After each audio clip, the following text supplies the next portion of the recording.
Hello, আসসালামু আলাইকুম guys. কেমন আছেন আপনারা সবাই? আশা করি আপনারা সবাই ভালো আছেন। আমার জন্য দোয়া করবেন। ভিডিওটি দেখতে থাকুন, উপভোগ করতে থাকুন। ভিডিওর কিছু অংশ মিউজিক অ্যাড করে দিয়েছি। আপনারা মিউজিকের সহকারে ভিডিওটা দেখতে থাকুন, উপভোগ করুন।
হ্যালো, আসসালামু আলাইকুম গাইস। আশা করি আপনারা সবাই ভালো আছেন।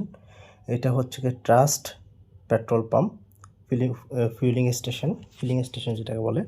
এখানের মধ্যে আপনার তেলের জন্য এই সাইডে, আর পাশে বাম সাইডে হচ্ছে কি আপনার গ্যাসের জন্য, এলপিজি গ্যাস এগুলোর জন্য। এই পাম্পটা অনেক ভালো। আপনারা এখান থেকে চাইলে তেল নিয়ে দেখতে পারেন, অথবা গ্যাস এলপিজি নিয়ে দেখতে পারেন। এই পাম্প থেকে যতবার তেল নিয়েছি ততবার আল্লাহর রহমতে ভালো পেয়েছি আর কি এখনও পর্যন্ত। ট্রাস্টেড ফুয়েল স্টেশন বলা যায় এখনো পর্যন্ত এটা। এটার লোকেশনটা পড়েছে হচ্ছে গিয়ে বীরসরণী। এখানে বীরসরণী, এখানে আগে অনেক বেশি জ্যাম লাগতো, এখনও জ্যাম লাগে, ইদানিং একটু কম লাগে, কারণ এদিকে ইউটার্ন সিস্টেমটা ওই সাইড থেকে গাড়ি আসার ইউটার্ন সিস্টেম বন্ধ করা। ওটা হচ্ছে ফার্ম গেট হয়ে ঘুরে আসতো এদিকে, যারা আসাদ গেট বা অন্য অন্য সাইডে যাবে। বীরসরণী ওই সাইডে ফ্লাইওভার থেকে সরাসরি যাওয়া যায় না। আমার পাশে যে MT-15টা দেখছেন, এটা হচ্ছে Indian version 2 BS7 TFT meter, black colour, এবং এটা অনেক সুন্দর। এটা আমার বড় ভাইয়ের।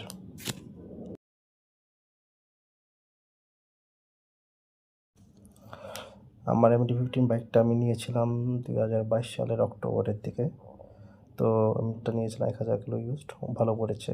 আর ভাইয়ারটাও ব্র্যান্ড নিউ, যেটা Indian version 2 BS7 TFT meter, সেটাও সাওয়ারি থেকে নেওয়া। এটাও অনেক ভালো পড়েছে আল্লাহর রহমতে। ওদের সার্ভিসটা ভালো, ওদের সার্ভিস সেন্টার বর্তমানে গাজীপুরে, এটা একটু দূর হয়ে যায়। আদারের সবই ওকে। আপনারা যেখান থেকে বাইক কিনেন কিনা, নতুন কিনলে তো অত সমস্যা হয় না, বিশেষ করে সেকেন্ড হ্যান্ড কেনার সময় একজন অভিজ্ঞ কাউকে নিয়ে যাবেন, যিনি বাইক সম্পর্কে অনেক অভিজ্ঞতা আছে। বাইক দেখলে চিনে কোনো ইঞ্জিনের কাজ হয়েছে কিনা বা কোনো প্রবলেম আছে কিনা দেখার সাথে সাথে বুঝতে পারে। এরকম কাউকে নিয়ে যান, তাহলে ভালো হয়। যেখান থেকে কিনেন অভিজ্ঞ একজনকে নিয়ে যাওয়া ভালো, কারণ বর্তমানে তো অবস্থা ভালো না। আমরা আমাদের বাংলাদেশ তো বুঝে নিই, তাও মানে আর কিছু কিছু শোরুম আছে ভালো, তো আপনারা পজিশনে যাবেন, দেখে শুনে নেবেন বাইক কেনার সময় সেকেন্ড হ্যান্ড বিশেষ করে। আর নিউ কেনার সময় তো ভালোই, নিউ কেনার সময় এক এক শোরুমে এক রকম দাম থাকে, যেহেতু এগুলো অফিসিয়ালভাবে আসে না যেসব বাইক, আনঅফিসিয়ালভাবে আসে, এগুলোর দামটা একটু হাই হয়, তার মধ্যে একটু বুঝে শুনে যাচাই বাছাই করে কিনবেন আশা করি, তাহলে সমস্যা হওয়ার কথা না। আর সার্ভিস নিয়ে আপনারা টেনশন করার কোনো বিষয়ই নেই, কারণ মিরপুরের দিকে অথবা বংশালে এখানে বিভিন্ন জায়গায় অনেক সার্ভিস সেন্টার আছে, বিশেষ করে ঢাকায় যারা বাইক চালায় তাদের সমস্যা নেই।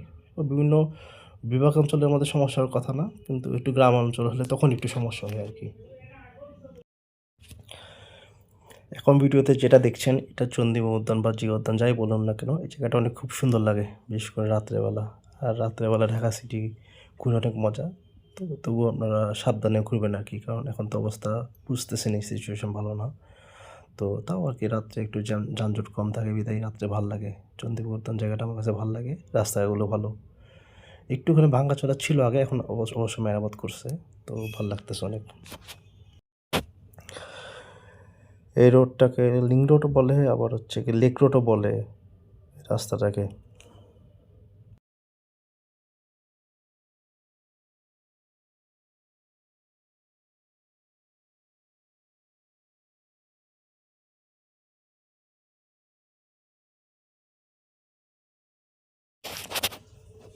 অবশেষে আমরা মোহাম্মদপুরের দিকে চলে যাচ্ছি। আর বিশেষ কথা হচ্ছে আমার চ্যানেলটা অবশ্যই আপনারা সাবস্ক্রাইব করবেন, শেয়ার করবেন, কমেন্ট করবেন, লাইক করবেন, ঠিক আছে? আর আমার ভিডিওতে কোনো ভুল ত্রুটি থাকলে তা কমেন্টে জানিয়ে দিবেন। আশা করি নেক্সটে আরও ভালো করার চেষ্টা করব।